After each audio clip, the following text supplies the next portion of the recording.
How do you capture a high-value target when the whole world is watching? You create a masterclass in deception. The CIA set the stage with a single building as bait and filled the sky with 150 aircraft to create a deafening sonic shield for the helicopters to drop Delta forces. F-35s lit up the perimeter, turning night into day. By the time the dust settled, the helicopters had already touched down and Maduro was gone. We'll also look at how the US uses the F-35 jets and its Navy to launch a large-scale attack, all in the video ahead. In the dead of night that is 2 in the morning, the lights went out in Caracas. By 5 a.m., the president of Venezuela was gone. But how US played a deception games. While the whole world were focused on the aircraft carriers in the Caribbean, a shadow war was being fought on the ground. This wasn't an invasion, it was a surgical extraction. We finally have the declassified timeline of how US forces breached the heart of Caracas and extracted Nicolas Maduro. Let's start with step 1, the setup. This didn't happen overnight. For months, the US had been tightening a naval quarantine around Venezuela. The US Gerald R-4 Carrier Strike Group and the US Iwo Jima Amphibious Ready Group were parked off the coast. The pretext was clear. The US designated the Venezuelan government a narco-terrorist state, specifically targeting the drugs lords, but while the Navy squeezed the coast, intelligence assets were tracking one man. They waited for a specific window, a moment where Maduro was stationary and vulnerable. Step 2, the strike. It began at exactly 2 in the morning Venezuelan Standard Time. High above, several F-35 stealth fighters punch a hole through the enemy lines, destabilizing their anti-air defenses. Like these Russian S-300 missiles located all over the strategic high-value target. With the skies clear, the path opens for Delta Force helicopters to fly straight towards the mission. Here comes the deception as the helicopters flew. The jets started firing with more strikes as it hit Fort Tuna, the main military base and command center, and La Carlova Air Base, destabilizing Venezuelan air support. Reports from the ground described widespread explosions and a sudden communications blackout. The chaos wasn't the goal, it was the cover. But how did the raid happen? We have to look at step 3. Under the cover of darkness and chaos, the Tier 1 operators went to work. But what is the exact unit tasked with the mission? It is the Delta Force, one of the most elite secretive special forces units in the US military. Witnesses in Caracas reported low-flying aircraft skimming the rooftops, flying well below radar coverage. The team breached a secure compound believed to be a safe house within the massive Fort Tuna complex. Resistance from the Venezuelan Presidential Guard was swift but ultimately futile, as the helicopters lay cover fire. The operators moved with surgical speed, landing on multiple points. But how exactly the capture and extraction happened? For this, let's look at step 4. Specialized helicopters hovered over the objective to insert the assault team. While dozens of attack helicopters laid down suppression fire, the Delta Special Forces descended and started the search for the high-value targets. How did they find him? Simple. The CIA had planted spy inside Nicolas Maduro close circle. While back in the US, Delta Force built an exact replica of his safe house, rehearsing the raid until they could do it blindfolded. While operators breached the room so fast, his security could not even react to the situation as the sound of flash grenades disoriented the security guard. Using blowtorch, they caught him before he could even lock all the doors. Maduro's shock and awe froze him as Delta Force breached the compound. Nicolas Maduro and his wife, Celia Flores, were physically secured. This wasn't a negotiation. They were detained and immediately moved to the extraction point. These aircraft are capable of performing urban extractions from buildings and refueling in midair. Within minutes, they were airborne, leaving Venezuelan airspace and heading to a secure floating staging base in the Caribbean. This Operation Southern Spear has changed the geopolitical map of South America overnight. But wait before after the extractions, there were reports of F-35 jets also leading the tip of the spear for the attack.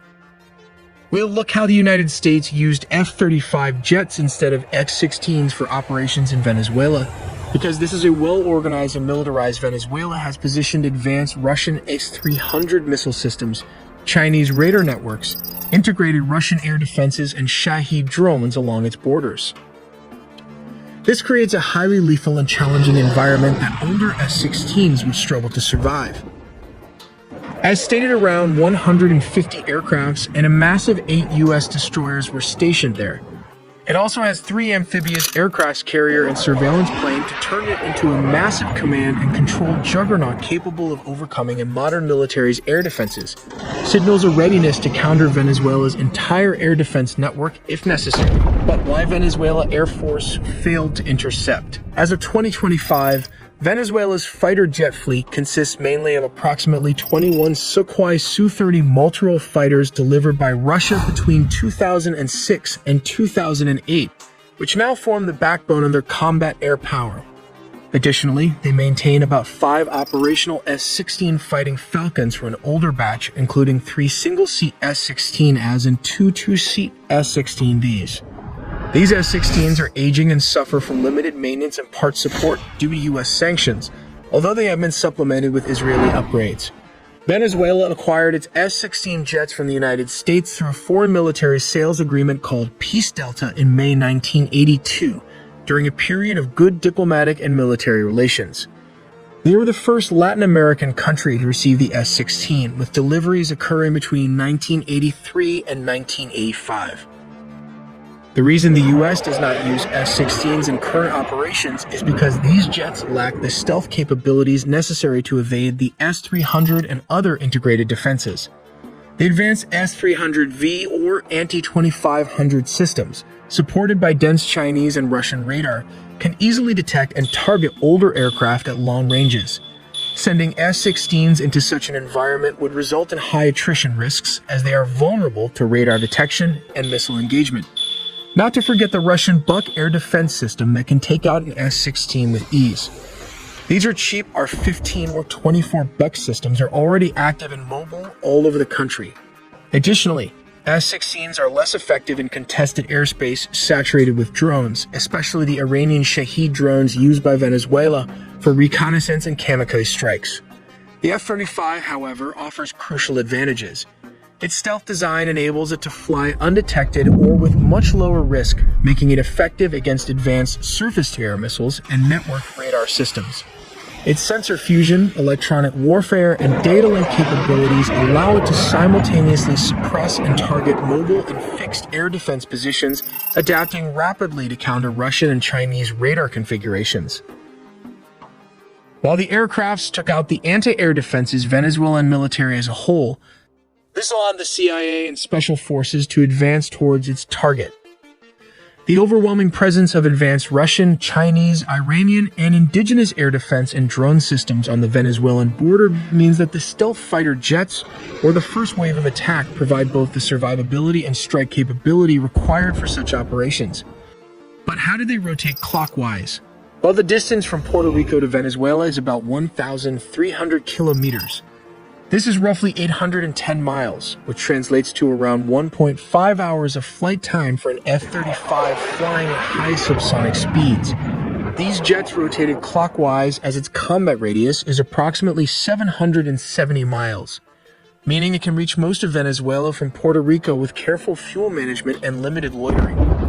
To extend mission time and reach deeper inland, air-to-air refueling tankers deployed strategically in the Caribbean region support these operations. In situations requiring strikes within minutes, U.S. amphibious assault ships equipped with F-35Bs can launch jets rapidly. From such ships positioned in the Caribbean, F-35Bs can reach Venezuelan targets within roughly 15 to 10 minutes, depending on speed and route. Targets typically include narco-traffickers' networks, air defense installations, command centers, and drone facilities, enabling flexible sea-based strike options against both Venezuelan military and criminal infrastructure. In essence, the F-35 deployment by the U.S. near Venezuela redefines military capabilities in the region. It combines stealth, advanced sensors, electronic warfare, and networked operations to overcome sophisticated air defenses and maintain persistent air superiority and rapid strikeability against a broad spectrum of targets in Venezuela. This reflects a strategy that goes beyond counter-narcotics to deter and, if necessary, decisively counter the Venezuelan military threat. We also made a deep dive into the sea, air, and land components of the nuclear triad, so subscribe for more videos to not miss a beat.